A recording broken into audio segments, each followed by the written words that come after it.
دوسری بات یہ ہے کہ دیکھیں ہجرت جو ہے اس کی کچھ قسمیں ہیں، شریعت میں ہجرت کی کچھ قسمیں ہیں۔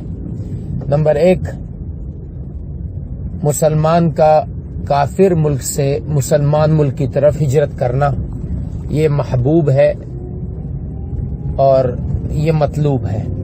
یعنی شریعت کو یہ اچھا کام بھی ہے اور شریعت چاہتی بھی یہ ہے کہ مسلمان اپنے دین اور ایمان کو بچانے کے لیے کافر ملک سے کسی مسلمان ملک ہجرت کر لیں۔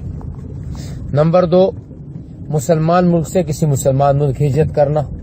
کوئی آدمی یہاں سے سعودی عرب جا رہا ہے یا کسی بھی اسلامی ملک جا رہا ہے، یہ جائز ہے، اس میں بھی کوئی حرج نہیں ہے۔ تیسرا،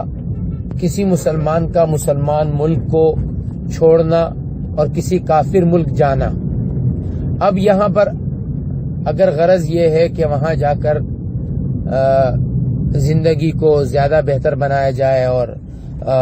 لائف کا جو اسٹینڈرڈ ہے وہ بڑھایا جائے اور چیزوں کو حاصل کیا جائے،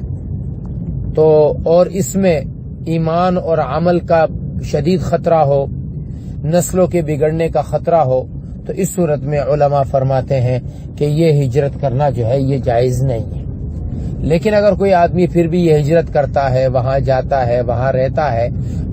کماتا ہے، بناتا ہے، تو یہ آمدنی حرام نہیں ہے،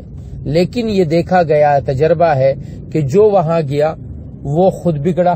خود نہیں بگڑا تو اولاد ضرور بگڑ گئی ہے۔ اور امریکنز تو یہ کہتے ہیں کہ بھئی تیسری نسل جو ہے، 3rd جنریشن تو ہماری ہے، تو اس لیے اس میں خطرہ ہے بہت بڑا ایمان کا، عمل کا، اس لیے نہ کیا جائے تو بہتر ہے۔